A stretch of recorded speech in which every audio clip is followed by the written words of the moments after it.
नमस्कार दोस्तों, आप सभी का एक बार फिर से हार्दिक स्वागत है। इस सेशन में हम बात करने वाले हैं फॉर्मल लेटर राइटिंग के बारे में। एक सेशन पहले भी मैंने अपलोड किया था, वहां पे हमने सीखा था कि इनफॉर्मल लेटर राइटिंग कैसे करनी चाहिए, कैसे रिश्तेदारों को पत्र लिखे जा सकते हैं, कैसे अपने फ्रेंड्स को आप लेटर लिख सकते हैं। यहाँ हम सीखेंगे कि प्रशासनिक अधिकारियों को पत्र लिखने हो या प्रिंसिपल को पत्र लिखना हो, किसी भी न्यूज़पेपर के एडिटर इन चीफ को पत्र लिखना हो तो क्या फॉर्मेट होना चाहिए, किन गलतियों से बचना चाहिए, किन बातों का ध्यान रखना चाहिए। सेशन को एंड तक देखिएगा। और अगर आप स्कूल स्टूडेंट हैं तो बड़ा ही इंपॉर्टेंट सेशन है ये, क्योंकि 10th 12th में क्वेश्चंस इससे संबंधित पूछे जाते हैं आपसे। अगर आप एसएससी टियर 3 में अपीयर होंगे तो भी बहुत इंपॉर्टेंट है, वहां पे डिस्क्रिप्टिव पेपर आता है। आरएएस के स्टूडेंट हैं तो भी बहुत इंपॉर्टेंट है, और हर उस एग्जाम के लिहाज से इंपॉर्टेंट है जहां पर भी डिस्क्रिप्टिव पेपर मिलता है आपको। तो अगर आप फुल मार्क्स प्राप्त करना चाहते हैं तो पूरा सेशन आप देखिए, एक एक स्टेप को मेरे साथ फॉलो करते चलिए। बिल्कुल बच्चे की तरह आप सीख जाएंगे कि कैसे लेटर राइटिंग हो सकती है। आइए स्टार्ट करते हैं। मैं एक क्वेश्चन देता हूं आपको, और उस क्वेश्चन को कैसे एग्जाम में आपको हैंडल करना है उसके बारे में हम जानकारी प्राप्त करेंगे। तो क्वेश्चन मान लीजिए ऐसा है, आपको दे दिया write a letter to the municipal commissioner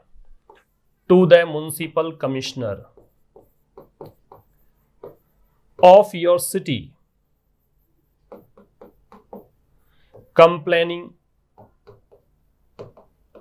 complaining about the insanitary condition of your locality। ये एक प्रश्न है। इस प्रश्न को कैसे आप लेटर राइटिंग में तब्दील कर सकते हैं वो आर्ट मेरे साथ आप सीखेंगे। प्रश्न क्या है, ध्यान से पढ़िए। आपको समझ में आना चाहिए प्रश्न पढ़ के कि आखिर लेखक क्या आपको जो मतलब प्रश्न पूछने वाला है वो क्या आपसे जानना चाह रहा है। एक्चुअल में प्रश्न है कि भाई आपको लेटर लिखना है, इसी को एप्लीकेशन राइटिंग भी कहते हैं, है ना। ऑफिशियल लेटर को एप्लीकेशन राइटिंग कहते हैं। तो ये एक पत्र है, किसको? म्युनिसिपल कमिश्नर को, जो नगर पालिका आयुक्त जो होते हैं उसको।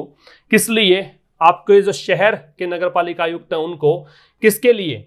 कंप्लेनिंग, शिकायत करते हुए। किस बारे में शिकायत करनी है? जो अस्वच्छ स्थिति है, इनसैनिटरी कंडीशन का मतलब होता है अस्वच्छ स्थिति है, उस बारे में। और कहाँ की अस्वच्छ स्थिति? आपके लोकेलिटी में, जहां पे आप रहते हैं, उस कॉलोनी में, उस मोहल्ले में, उस एरिया में थोड़ा सा अस्वच्छ कंडीशन जो बनी हुई है उसके बारे में पत्र लिखना है। तो जैसे ही क्वेश्चन आपने पढ़ा, वहां पे कुछ बिंदु डेफिनेटली आपके दिमाग में आ जाने चाहिए कि मुझे इस बारे में कैसे विस्तार देना है। फॉर्मेट अपनी जगह है, जैसा कि मैंने पिछले सेशन में बताया था कि आपको फॉर्मेट के मार्क्स भी मिलते हैं। आपने अगर कुछ चीजें वहां पर बिल्कुल सही ढंग से लिखा है, सही जगह पर आपने चीजों को लगा दिया है, तो उसके मार्क्स भी मिलेंगे। लेकिन एक बॉडी होती है, एक मेन पार्ट होता है लेटर राइटिंग का, वो जरूर आपको आना चाहिए खुद से। वो आपकी काल्पनिक शक्ति कितनी स्ट्रांग है, आपकी सृजन शक्ति कितनी स्ट्रांग है, उस पर डिपेंड करेगा। तो चलिए इस प्रश्न को विस्तार देते हैं। यहां पे पत्र लिखना है म्युनिसिपल कमिश्नर को, जो आपके शहर के हैं, और डेफिनेटली शहर के म्युनिसिपल कमिश्नर पत्र लिखा जाएगा। किस बारे में शिकायत करनी है? इनसैनिटरी कंडीशन के बारे में आपकी लोकेलिटी की। तो चलिए आप भी नोटबुक और पेन लेकर तैयार रहें। जैसे जैसे मैं आपको बताता जाऊं उसी स्टेप वाइज आप भी उसको फॉलो करते हुए वैसा ही पत्र लेखन करने की कोशिश करेंगे जो भी आपको ऑफिशियल लेटर देखने को मिलेगा। देखो, अलग अलग बुक्स में अलग अलग आपको फॉर्मेट दिए हुए रहते हैं, और खास करके मैं कहूं कि अगर सीबीएसई की बात करें तो एक अलग प्रकार का पैटर्न आपको देखने को मिलेगा, है ना। स्कूलिंग की अगर बात करें, जैसे ही आप कॉम्पिटिटिव एग्जाम की तैयारी करते हैं और कोई बुक खरीदते हैं, वहां पे कुछ अलग पैटर्न मिलता है। तो मैं सीबीएसई वाला जो पैटर्न है उसको बता रहा हूं, सर्वमान्य पैटर्न है वो बता रहा हूं। हालांकि सारे ही सही होते हैं, ऐसा कुछ नहीं है, लेकिन यहां पर जो आपको फॉलो करना है एग्जाम में उसकी बात कर लेते हैं। सबसे पहले ध्यान रखेंगे, आप लिखेंगे सेंडर्स एड्रेस। मीन्स आप जो पत्र लिख रहा है उसका एड्रेस। जैसे कि इनफॉर्मल लेटर राइटिंग में लिखा था स्टेशन रोड करके, अगर आपने वो सेशन नहीं देखा है तो देखिए जरूर जाके, तब आपको थोड़ा समझ में आएगा कि सेंडर्स एड्रेस किसे कहते हैं। लेफ्ट हैंड साइड जो भी आपकी मिलेगी आपको, है ना, जो भी आंसर शीट आपको मिलेगी उसके अंदर आप सबसे पहले लेफ्ट हैंड साइड लिखेंगे आपका एड्रेस। और इस एड्रेस में चूंकि आप प्रतिनिधित्व कर रहे हैं अपनी लोकेलिटी का, अपने एरिया का, आप अपने मोहल्ले वासियों की तरफ से पत्र लिख रहे हैं नगर पालिका आयुक्त को, तो इसलिए आप अपना नाम भी लिख सकते हैं, मेंशन कर सकते हैं। जैसे मान लीजिए मैंने नाम लिख दिया A.K. वर्मा। एक बात ध्यान रखना, अगर आपको कोई भी नाम दे रखा है प्रश्न में, मान लीजिए कह दिया आपको कि भाई यू आर AK वर्मा, तो फिर वही नाम मेंशन करेंगे। आपको कह दिया आप रेजिडेंट वहां के हैं, तो वही नाम मेंशन करेंगे। अगर वो नहीं दे रखा है तो किसी भी काल्पनिक नाम का सहारा आप ले सकते हैं। तो मैंने यहां पे लिख दिया, जैसे मैंने कह दिया AK वर्मा, ये नाम लिख दिया। इसके बाद में मैं लिख दूं, क्या लिख दूं कि भाई मैं कहां का निवासी हूं और किस लोकेलिटी की प्रॉब्लम है, वहीं से संबंधित। तो जैसे मैंने कर दिया E10 और आगे कर दिया मैंने रामनगर, E10 रामनगर, कहीं कोमा वगैरह नहीं आएगा। ठीक है, आप आगे लिख सकते हैं अजमेर, लिख दिया मैंने जैसे अजमेर। ठीक है, यहां लगाना चाहो तो लगा सकते, जैसे स्टेशन रोड हमने कोमा लगाया था, वैसे ही रामनगर करके कोमा लगा सकते हो, क्योंकि ये पूरा एक एड्रेस हो गया आपका। इसके बाद में आप डेट लिखिएगा, तो डेट में पहले मंथ का नेम आएगा, तो सितंबर, और आज की डेट मैंने लगा दी 23 और 2020। ये हो गई आपका सेंडर्स एड्रेस। कई बुक्स में आप देखेंगे तो वहां लिखा आता है फ्रॉम ऊपर, वो लिखने की जरूरत नहीं है, ये फ्रॉम ही है, यहीं से पत्र लिखा जा रहा है। कई बुक्स में लिखा हुआ होता है, जहां पे आप एंड करते हो ना, योर्स फेथफुली वगैरह लिखते हो, तो वहां पे ये लिखा होता है पार्ट, है ना, वहां लिखा मिल जाएगा योर्स फेथफुली AK वर्मा, फिर E10 रामनगर अजमेर। ठीक है वो भी, लेकिन मैं आपको वो तरीका बता रहा हूं जो एग्जाम में सर्वमान्य है, एग्जाम में आपको यूज करना है, फॉलो करना है। ठीक है, तो AK वर्मा, E10 रामनगर अजमेर, सितंबर 23 2020, ये लिख दिया मैंने। किसका एड्रेस है? लिखने वाले का। चूंकि मैं पत्र लिख रहा हूं तो मैंने मेरा एड्रेस लिख दिया, ये मान लो। अब इसके बाद आप लिखेंगे जिसको पत्र लिखा जाना है, जिसको पत्र लिखना है उसका एड्रेस। पहले आप ये नोट कर लीजिए, उसके बाद में हम बात करेंगे जिसको पत्र लिखना है उसका एड्रेस क्या होगा। तो यहां पे टू लगाने की जरूरत नहीं है, कुछ बुक्स में टू दे रखा होता है, टू नहीं लगाएंगे, काम चलेगा कि यहां पे मैंने फ्रॉम नहीं लगाया, तो यहां टू मत लगाओ, सीधा सीधा कर दो द म्युनिसिपल कमिश्नर, है ना, या सीधा कर सकते हो to the commissioner, the commissioner. और कमिश्नर कहां के हैं? म्युनिसिपल कॉरपोरेशन के, तो म्युनिसिपल कॉरपोरेशन, ठीक है, नगर पालिका के। और इसके नीचे नाम क्या आएगा? शहर का अजमेर ही आएगा, क्योंकि अजमेर शहर के हैं आप, तो वहीं के शहर के म्युनिसिपल कमिश्नर को पत्र लिखेंगे। तो ये मैंने लिख दिया। अब ये हो गया कि पत्र है किसको। ठीक है, बच्चे पूछते हैं सर लाइन छोड़नी है क्या?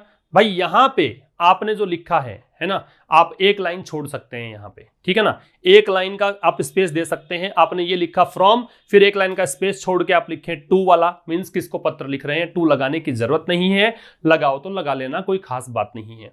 ठीक है, इसके बाद सब्जेक्ट आएगा, ठीक है ना। ऑफिशियल लेटर में जो भी प्रशासनिक अधिकारियों को पत्र लिखे जाते हैं, या प्रिंसिपल को, एडिटर इन चीफ को, या फिर किसी भी कंपनी वगैरह को, वहां पे सब्जेक्ट भी आता है किस बारे में ये पत्र है, ताकि कोई भी लेटर को पूरा पढ़ने से पहले समझ जाए कि भाई किस बारे में ये लेटर लिखा गया है। ठीक है, इतना लिखेंगे। स्क्रीनशॉट आप ले लें, नोट करने की भी आवश्यकता बाद में नोट कर लीजिएगा, है ना, स्क्रीनशॉट इसका ले लीजिए।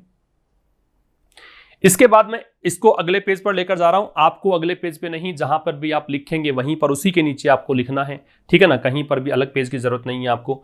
तो ये लिखा आपने फ्रॉम, ये लिखा आपने टू। इसके बाद में आप आ जाइए, ठीक है, इसके बाद हम लिखेंगे सब्जेक्ट। तो इसी तरफ उसी के ठीक नीचे सब्जेक्ट आ जाएगा। क्या सब्जेक्ट है? सब्जेक्ट आपको मिलेगा प्रश्न में, जो क्वेश्चन आपको दिया था ना, उसी क्वेश्चन में आपको सब्जेक्ट मिलेगा। तो भाई आप पहले एक बार क्वेश्चन को फिर से रीड कर लीजिए।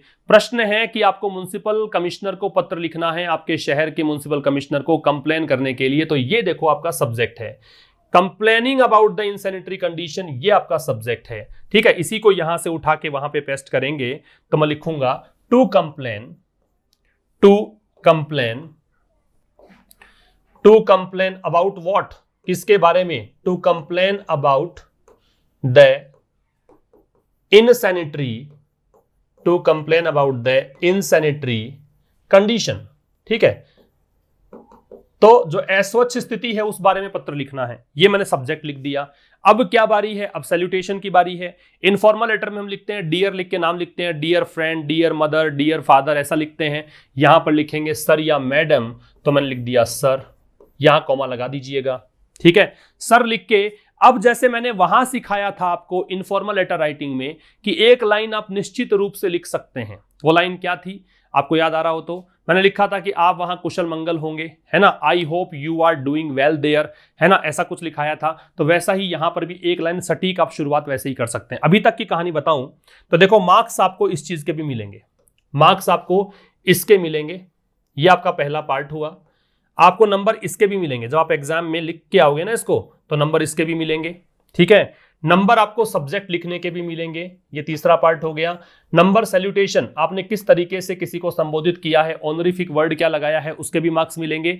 अब अगला जो बॉडी आएगी, पूरी पार्ट हमें लिखना है, उसके मार्क्स, और लास्ट में वो 6 पार्ट के अंदर बटा होता है इस तरह से ये।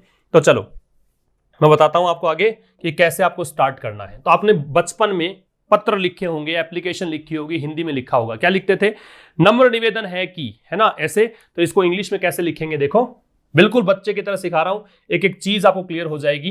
With due respect, with due respect and humble submission, with due respect and humble submission, ये सब में लगा सकते हो आप, है ना। With due respect and humble submission, I, मैंने क्या नाम लिया था, एक मिनट, ये काल्पनिक नाम ए के वर्मा लिया है ना, आई ए के वर्मा, ए के Verma would like to bring your kind notice, या ड्रॉ योर काइंड नोटिस भी, ड्रॉ योर अटेंशन भी कर सकते थे यहां पे, है ना। आप यहां पे ये भी कर सकते थे, would like to draw your attention, किस तरफ ध्यान खींचना है आपको, towards the insanitary, towards the insanitary condition, towards the insanitary condition of our locality. ये आपने इंट्रोड्यूस कर दिया भाई सब्जेक्ट को। क्या कह रहे हो आप कह रहे हो नम्र निवेदन है कि मैं ए के वर्मा आपका ध्यान आकर्षित करना चाहूंगा, आपका ध्यान चाहूंगा किस तरफ, हमारे क्षेत्र की जो इनसैनिटरी कंडीशन है उस तरफ। बात समझ में आ गई आपको इतनी। अब देखो, मैंने कहा कि जब पत्र का जो क्वेश्चन आपको दिया है लेटर राइटिंग करने के लिए, उस क्वेश्चन को पढ़ते ही आपके दिमाग में कुछ चीजें आ जानी चाहिए कि मैं किस तरीके से आधार वस्तु तैयार करूंगा, ठीक है। आधार वस्तु क्या हो सकती है, आप कह सकते हैं कि भाई नालियां जो हैं वो अनकवर्ड हैं हमारे क्षेत्र में, आप कह सकते हैं कचरे के ढेर इधर देखे जा सकते हैं, ठीक है। आप कह सकते हैं कि पानी जो है, चूंकि ओवरफ्लो जब हो जाती है नालियां तो पानी पूरा गलियों में आ जाता है। आप कह सकते हैं कि चूंकि कचरे के ढेर हैं, नालियां अनकवर्ड हैं, तो वहां जन्म होता है मॉस्किटोज का, मच्छर जन्म लेते हैं, और मच्छरों के कारण वहां मलेरिया फैलता है। बच्चे जो हैं हमारे क्षेत्र के, उनको बुखार या फिर कॉलेरा इस प्रकार की शिकायत रहती है, मतलब बीमार रहते हैं वो इस तरीके से। हमने पहले भी इस बारे में अवगत करा दिया था अधिकारी को, लेकिन अब तक कोई एक्शन नहीं लिया गया है। अब मैं मेरे मोहल्ले वासियों की तरफ से आपसे निवेदन करना चाहूंगा कि आप इस ओर ध्यान दें और जल्द से जल्द इस चीज को निवारण करें, इस प्रॉब्लम का निवारण करें। यही तो लिखोगे ना। तो देखो अब इसी को मैं प्रूफ देता हूं। अब मैंने पहले भी जैसे कहा कि सेंटेंस आपको छोटे छोटे बनाने हैं, वही सेंटेंस बनाएं जिस पर आपका कमांड हो, आपको लगता हो कि मैं बिल्कुल डैम श्योर होने चाहिए आप कि मुझे बिल्कुल मैंने ठीक लिखा है। आप तुक्के लगाओगे, ज्यादा भारी भरकम शब्दों का प्रयोग करोगे जिनका पता भी नहीं होगा, स्ट्रक्चर इधर उधर कर दोगे तो फिर सब कुछ पानी फिर जाएगा इन सब प्रयासों पर आपके। सेंटेंस छोटे हो, रेलेवेंट होने चाहिए, प्रासंगिक होने चाहिए, इस थीम से संबंधित होने चाहिए, ठीक है ना। जैसे मैं लिखूंगा इसको, मैं लिखूं जैसे द रेजिडेंट्स, इसी के आगे लिख रहा हूं, कहीं पर मैं लाइन वगैरह चेंज नहीं कर रहा, कोई पैराग्राफ चेंज नहीं कर रहा। The residents of our locality, the residents of our locality are in miserable, दयनीय को बोलते हैं मिजरेबल कंडीशन। हमारे क्षेत्र के जो रेजिडेंट्स हैं वो मिजरेबल कंडीशन है, मिजरेबल कंडीशन में है, ठीक है। आर इन मिजरेबल कंडीशन किस कारण से, due to the insanitary, due to the insanitary condition. तो अस्वच्छ स्थिति जो बनी हुई है उस कारण से वो दयनीय हालत में है। ये मैंने शुरुआत कर दी इस चीज की। अब मैं आगे विस्तार करता हूं। आप कह सकते हैं कि जैसे द हीप्स ऑफ रबिश या garbage, the heaps of garbage, कचरे के ढेर, हीप्स का मतलब ढेर होता है, कचरे का ढेर, है ना। The heaps of garbage can be seen, the heaps of garbage can be seen everywhere. तो कह रहा है कचरे का ढेर हर तरफ देखे जा सकते हैं, ठीक है। द ड्रेन्स आर अनकवर्ड, ठीक है, तो ये कह रहा है कि नालियां अनकवर्ड हैं, कवर नहीं लगा रखा उसके ऊपर। ठीक है, ड्यू टू विच, आप आगे थोड़ा जोड़ सकते हो इसी के आगे, या आप फुल स्टॉप को हटा देना यहां से, इससे आगे जोड़ सकते हैं, नालियां अनकवर्ड हैं ड्यू टू विच फाउल, या फिर इसको ऐसे कर दो, इसको यूं कर दो, ड्रेन्स आर अनकवर्ड, ठीक है, विच कोज फाउल स्मेल, मतलब दुर्गंध आती है इस कारण से। ठीक है, फाउल स्मेल मतलब दुर्गंध, स्टिंक करती हैं, दुर्गंध आती है नालियों से। चूंकि नालियां अनकवर्ड हैं वहां पे दुर्गंध आती है, पहली चीज समस्या बता दी आपने। आगे समस्या बता सकते हैं कि जैसे कह सकते हो, the heaps of rubbish, the heaps of garbage and uncovered drains, जो कचरे के ढेर हैं और अनकवर्ड ड्रेन्स हैं। एक बार इतना स्क्रीनशॉट ले लीजिए आप, उसके बाद मैं इसको आगे बढ़ाता हूं, यहां जगह नहीं है, आगे वाले में लेके जाऊंगा, आपको उसी के नीचे लिखना है। The drains are uncovered which cause foul smell, ये तो हो गया, ये नालियां जो है अनकवर्ड है जिसके कारण गंदी स्मेल, दुर्गंध आती है। फिर मैंने लिखा द हीप्स ऑफ गार्बेज, जो कचरे के ढेर हैं, और अनकवर्ड ड्रेन्स हैं, नालियां जो ढकी हुई नहीं है, उससे क्या होता है, मैं आगे लेके जा रहा हूं, स्क्रीनशॉट ले लिया होगा आपने। एन अनकवर्ड ड्रेन्स कोज, इससे क्या होता है, मॉस्किटो ब्रीडिंग होती है, मच्छर जन्म लेते हैं, मॉस्किटो ब्रीडिंग। ठीक है, ठीक है, इसी तरीके से आगे लेके जा सकता हूं मैं कि जब बारिश का मौसम होता है तो आप समझते हो ना कि जहां कचरे का ढेर होगा, जहां नालियां अनकवर्ड होंगी, तो फिर तो बारिश के दिनों में हालत और भी बद से बदतर हो जाती है। तो मैं इसको लिख सकता हूं, द सिचुएशन बिकम्स, या डिटीरियोरेट्स, आपको लिखना है तो लिखेंगे, वरना वर्सन्स भी कर सकते हो, डिटीरियोरेट्स है ना, बदतर हो जाना और खराब हो जाना। तो the situation deteriorates in the rainy season, बारिश के मौसम में सिचुएशन जो है वो और खराब हो जाती है। ठीक है, इसी प्रकार से आगे लिख सकता हूं थोड़ा सा मैं कि malaria has just broken out, किसी बीमारी के फैलने के लिए ब्रेकआउट फ्रेजल वर्ब का प्रयोग करते हैं। The malaria has just broken out in the locality, ठीक है, and many children are suffering from fever. कह सकते हो ना भाई, ये चीजें आपको आनी चाहिए, क्योंकि मैं तो फॉर्मूला बता सकता हूं, मैं एक प्रश्न पे काम करके बता सकता हूं, फिर जैसा भी प्रश्न आएगा उसके आधार वस्तु आपको तैयार करनी है। इसीलिए मैं कहता हूं छोटे सेंटेंस बनाना, सही बनाना, ग्रामेटिकली एक्यूरेट होने चाहिए। तो मैंने क्या लिखा कि सिचुएशन जो है बारिश के दिनों में और खराब हो जाती है, भी रेलेवेंट बातें कर रहा हूं मैं, चूंकि इनसैनिटरी कंडीशन क्यों ध्यान आकर्षित करना है अधिकारी का, मलेरिया अभी अभी यहां पे फैला है हमारे क्षेत्र में और बहुत से बच्चे बुखार से पीड़ित हैं। ठीक है, ये मैंने लिख दिया। इसका मतलब समझ में आ गया अधिकारी को कि प्रॉब्लम तो है, बहुत ज्यादा प्रॉब्लम है यहां पे। ठीक है, इस बारे में पहले भी इंफॉर्म किया जा चुका है, ये लिखें, ठीक है ना। द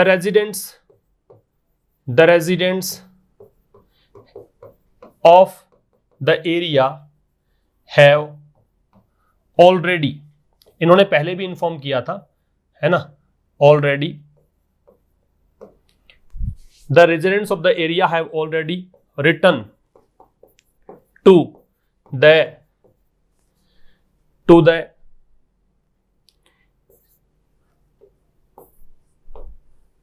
the आप कह सकते हो जैसे अधिकारी हो कोई भी, to the authority concerned, संबंधित अधिकारी को लिख चुके हैं वो, to the authority concerned about the situation but no action has been taken so far, लेकिन अभी तक कोई भी एक्शन नहीं लिया गया है। पहले भी लिख चुके हैं, है ना। तो कह रहा है कि हमारे क्षेत्र के जो लोग हैं ना, रेजिडेंट्स हैं, उन्होंने पहले भी लिख दिया है, जो संबंधित अधिकारी है उसको, लेकिन यहां अभी तक कोई भी एक्शन नहीं लिया गया है। यहां तक की बात कर ली। अब आप पैरा चेंज करेंगे, मेरे तो खैर लाइन कंप्लीट होगी, लेकिन आपकी लाइन कंप्लीट न भी हो तो भी आप पैराग्राफ चेंज करेंगे, इसका मतलब लाइन चेंज नहीं करनी है। लाइन मतलब एक छोड़नी नहीं है लाइन, उसी से नीचे लाइन लिखोगे, I on behalf of, I on behalf of all the residents, मैं सभी रेजिडेंट्स की तरफ से, I on behalf of all the residents would like to request you to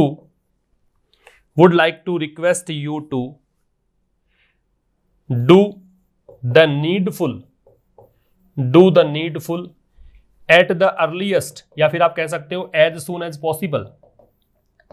ठीक है, अब कह रहा हूं मैं कि मैं, मतलब जो A.K. त्रिपाठी हैं वो कह रहे हैं कि मैं सभी रेजिडेंट्स की तरफ से चाहूंगा आपसे रिक्वेस्ट करना कि आप जो भी जरूरी चीज हो वो करो, जल्द से जल्द करो। ठीक है, लास्ट में आप क्या करोगे, एक लाइन और मतलब चेंज करनी है और लिखेंगे वी शैल बी। ये लास्ट लाइन सब में लिख सकते हो, अगर आप कोई भी निवेदन वगैरह कर रहे हो, जो कि एप्लीकेशन निवेदन ही किया जाता है, तो we shall be highly thankful to you, ये लिख दिया। और इसी में लेफ्ट में आप आ जाएंगे, उसी नीचे लाइन में योर्स फेथफुली करेंगे, योर्स फेथफुली। ये ऑफिशियल लेटर में योर्स फेथफुली करना होता है, लिखेंगे इसको, तो योर्स फेथफुली, और फिर इसके नीचे क्या कर दोगे, A.K. त्रिपाठी, जो भी नाम इनका था, क्या नाम था, A.K. त्रिपाठी लिया था क्या, A.K. वर्मा लिया था, सॉरी, तो A.K. वर्मा। ठीक है, तो जो भी नाम आपने लिया है ना वो ध्यान रखना, चेंज मत कर देना। यहां पे आपने जो ऊपर लिखा था वही ऐसे ही नीचे नाम आएगा, तो A.K. वर्मा। ये कंप्लीट हो गया आपका लेटर, इसका भी स्क्रीनशॉट ले लो। मैंने आपको ऑफिशियल लेटर सिखा दिया। यहां पे जो ये वाला पार्ट है, ये वाला जो पार्ट है, कौन से वाला, ये नीचे वाला, इसके भी आपको नंबर मिलेंगे, ये 6th पार्ट है। ठीक है, बाकी जो ये बीच वाला पार्ट है 5 नंबर, भाई 5 नंबर सबसे इंपॉर्टेंट है और 5 नंबर आपको ही बनाना है ना। मैं कितना भी सिखा दूं, कितनी लेटर राइटिंग करवा दूं, लेकिन आपको बनाना पड़ेगा। फॉर्मेट जो है मैं बता सकता हूं, ठीक है, फॉर्मेट मैंने बता दिया आपको, तो आपको समझ में आ गया होगा कि कैसे आपको ऑफिशियल लेटर लिखना है। कभी भी प्रशासनिक अधिकारी को लिखना हो तो कैसे पत्र आप लिखेंगे। 1-2 लेटर आप कोशिश कीजिएगा लिखने की। ठीक है, कुछ बच्चे कोशिश करते हैं कमेंट बॉक्स में, तो आप कमेंट बॉक्स में किसी भी लेटर राइटिंग, किसी भी सब्जेक्ट को लेकर लेटर लिख सकते हैं, वो लेटर लिख के बताइए। अगर मुझे टाइम मिला मैं देख के बता दूंगा कि आप लोगों ने सही लिखा है कि नहीं लिखा है। ठीक है, प्रयास करते रहिए। चलिए मिलते हैं किसी नेक्स्ट सेशन में, तब तक के लिए नमस्कार, थैंक्स अ लॉट।